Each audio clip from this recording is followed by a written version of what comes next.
unbelievable. He nailed it. He did a fantastic job. What a great presentation.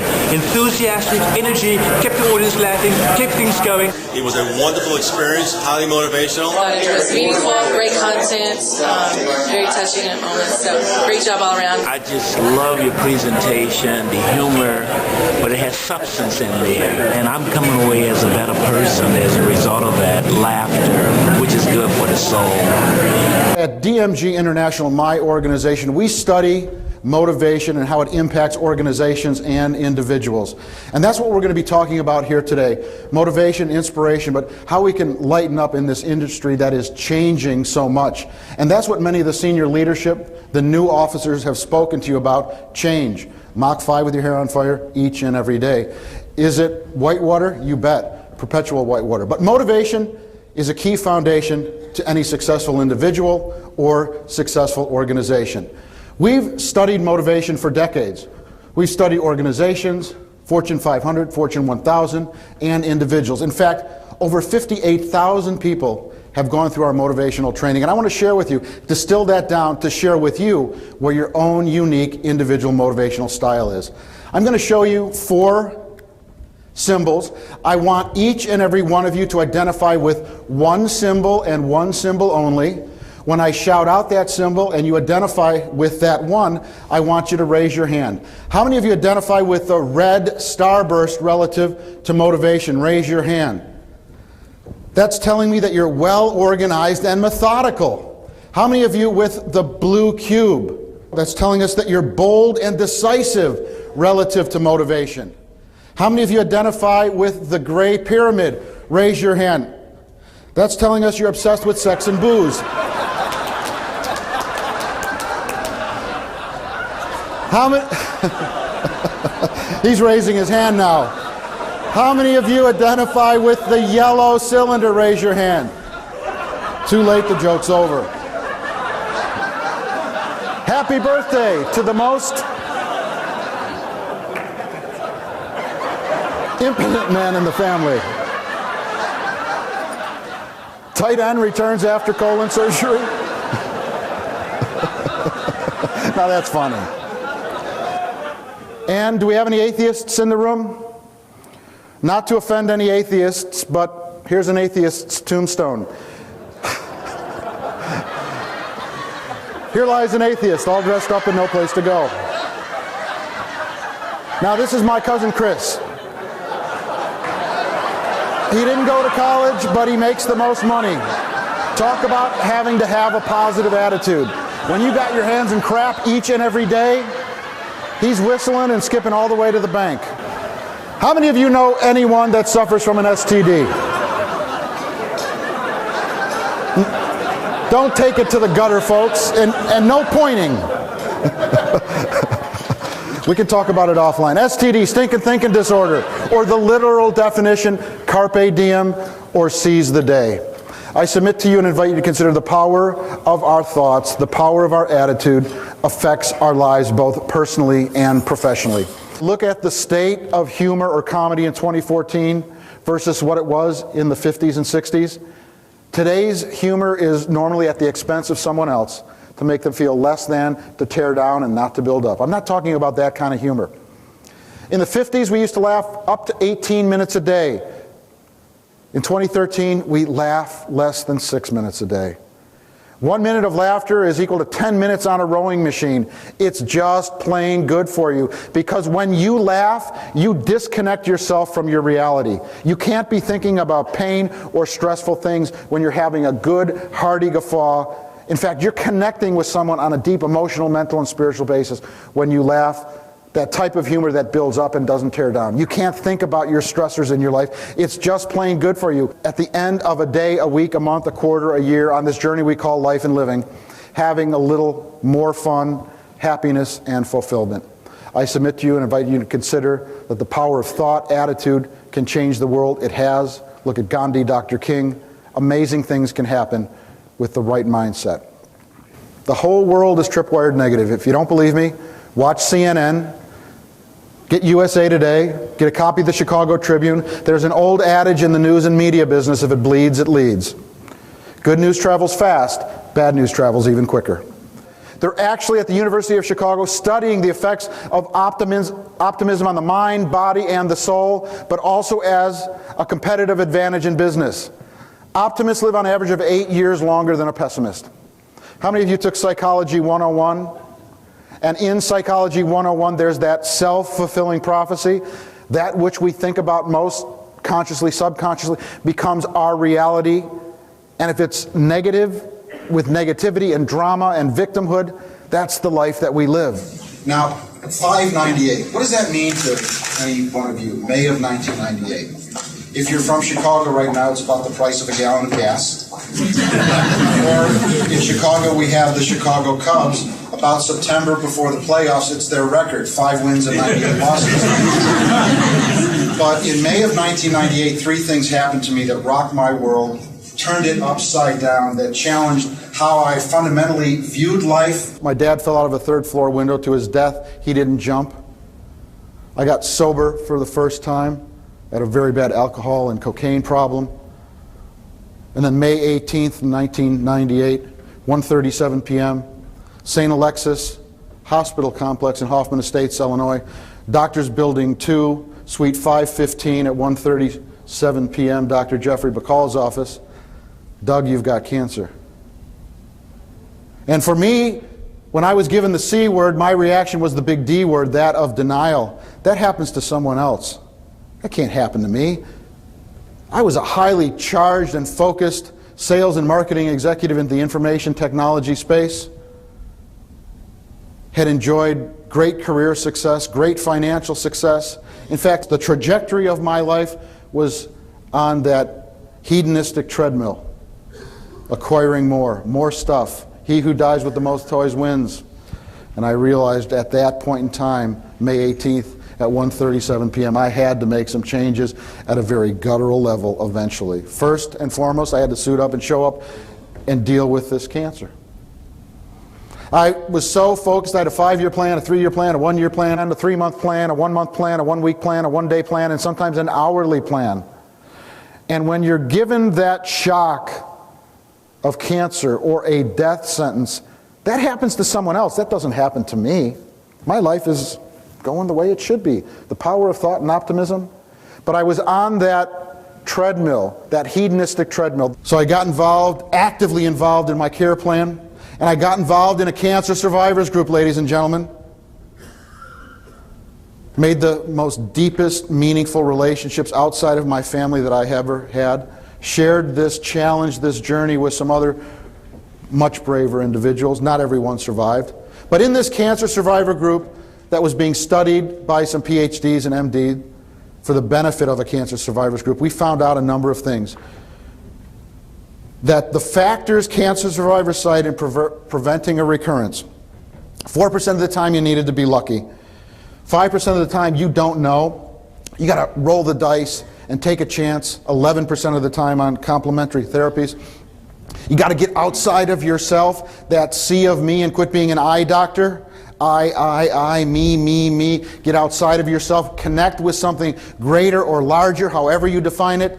Maybe it's your place of worship, your mosque, your synagogue, your church, humanity, the environment, your family, giving something back. The most important thing for me was to get outside of myself, that sea of me. Reduce stress, exercise to the best of our ability, live a more healthy lifestyle, watch what I put in my mind and my mouth. But 60% of the time, we found that a positive attitude in concert with a great healthcare team can help you to overcome cancer. It certainly did for me. I want to ask you this question. How many of you have a refrigerator at home? And in that refrigerator, you've got milk and dairy products with an expiration date. I believe if you don't take enough risk, just like when those meat and dairy products go beyond that expiration date, they spoil. You'd never eat them because you'd get sick. You throw them out. I believe if we don't take enough risk, those opportunities are perishable like meat or dairy products. They have an expiration date. I had a chance. I was asked the morning of to go on this microflight. Was I scared? You bet. Did I have butterflies? You bet. But I wanted those butterflies to fly in formation. So I went with my German pilot, Hans, that's me, If you had a close-up of me, you would see that my hands and fingernails are permanently impaled in the side handles. Was I scared? You bet. The one thing I didn't have that I wish I had, adult diapers, depends. Wanted to climb Everest, 29,000 feet and some change. But cancer wiped me out mentally, physically, emotionally, financially. So I did the next best thing. I climbed Mount Kilimanjaro, 19,340 feet. It was tough. But each and every one of you have gone through a 598 in some way, shape, or form. We don't get out of this journey we call life and living without a little pain. So as you have gone through or are going through or will go through a 598, what is your Everest? What is your Kilimanjaro? What is your Victoria Falls? Don't should on yourselves. Risk a little more. Life can be tough, but life can also be grand. Ladies and gentlemen, 85% of the world's population wishes they were you. You, and you. Held your passport, had your job, had access to security, healthcare, educational, and professional opportunities. We're building walls on the border not to keep people from leaving, but to keep people from coming in. There's great opportunities even amongst all the stress that we have day in, day out. Can we really motivate people? Are we all powerful, all knowing? Well, perhaps. But you can't really motivate people. All you can do is create a motivational environment in which they can motivate themselves. So are you creating that environment at your place of work? Are you paying it forward? Are you being more positive? And the only question you'll ever have to ask yourself relative to motivation. No more books unless you want to buy some of my books at the back. Just kidding. The only question you'll ever have to ask yourself relative to motivation. What would you do if you had only 90 days to achieve your goal, or you would lose that which you cared about most forever? Pretty important, deep question. How many of you drive? How many of you have a sun visor? How many of you can get an index card and a rubber band? This is called in-your-face kind of goal setting. After my 598, I lived this. I ate this. I thought about it. What was important to me? I need to course correct the ship, my life. Ask yourself that question. What would you do if you had only 90 days to achieve your goal, or you would lose that which you cared about most forever? Put that on an index card with a rubber band in your sun visor, even if it's cloudy outside. It's in-your-face kind of goal setting. How many of you know or have heard of Best Buddies? It's a great organization that pairs quote-unquote normies like us with really cool or special young people in grade schools, but primarily in high schools and colleges, to create best buddy relationships. I served on the Illinois board for a couple of years, and I met Jeffrey Douglas. You see, Jeffrey suffers from Fragile X syndrome, a chromosomal disorder that affects how he lives, thinks, processes, eats, etc. His parents, Deb and Drex Douglas, have been wonderful parents. They've given him every opportunity that they can afford. And each and every year I carve out about a week out of my busy schedule to do one-on-one guide time with Jeffrey. Last year we went on a one-week backpacking trip in and around Vail, Colorado, to the 10th Mountain Division hut system. And this is a picture taken on the last day of our trip, 20 to 30 miles each and every day with a 40 to 50 pound backpack. I'm forcing a grimace for this picture, and Jeffrey's smiling. Jeffrey's always smiling. I wish I had what Jeffrey had, how he sees the world, how he interprets, how he reacts with people. And on that last day, I took this picture of a grove of aspens. And I want to pose this question to you.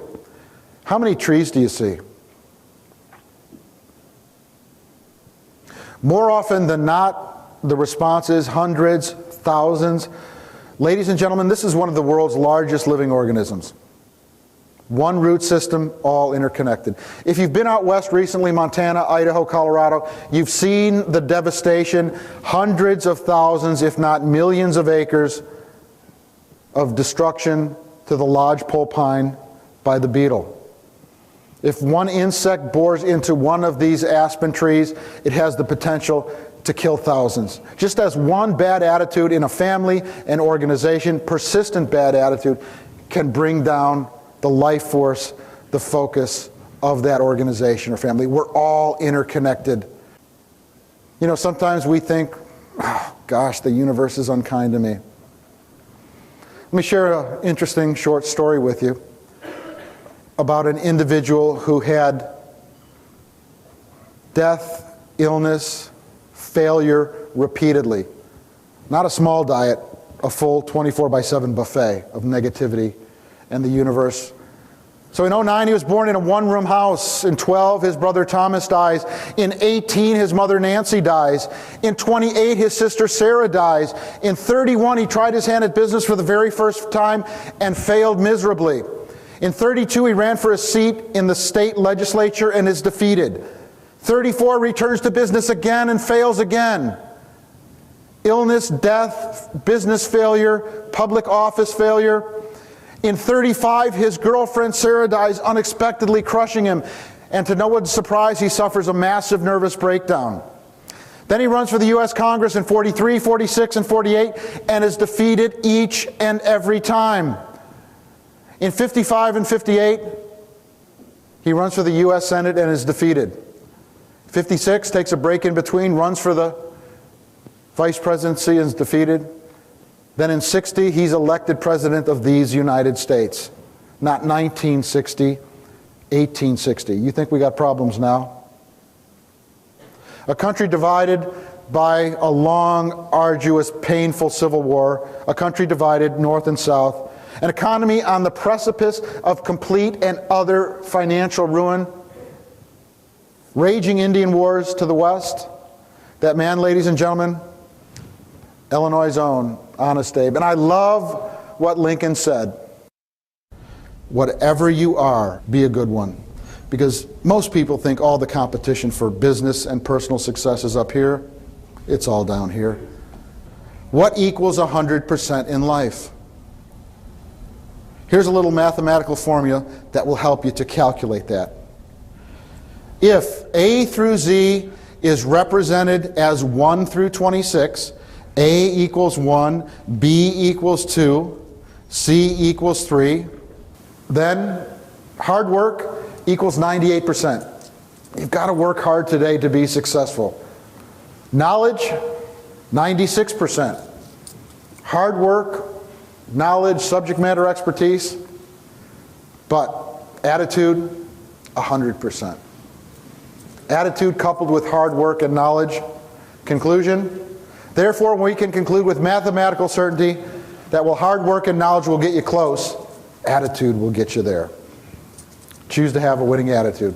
It truly and indeed is a 100% choice. It's people suiting up and showing up, giving 80, 85, 90, even 99%. Because at the end of the day, you're not simply in the default services industry, the restoration business, fixing a toilet. Each and every one of you, regardless of the title on your business card or moniker that you hold within your organization, you are the CEO. You're the Chief Everything Officer. You're the Chief Enthusiasm Officer. And you're the Chief Executive of Optimism. It's incumbent to you, if you're a leader or regardless of your position in the organization or in the community. The quality of your life is directly proportional to the commitment of excellence you make in your chosen field of endeavor. Suit up and show up with excellence. Give that 100%. Live a good, honorable life. Then when you get older and think back, you'll be able to enjoy it a second time. Because ultimately, you decide. And remember to have more fun out there. Because if you don't have more fun, this could happen to you. There once was a man who never romped nor played. He never smoked, he never drank, nor even kissed a maid. And when he upped and passed away, insurance was denied. For since he never lived, they claimed he never died. Thank you. Happy anniversary, NAVs. Thank you, Cisco partners. Have an awesome 2014. Give me a hoorah. See you, Rio Rancho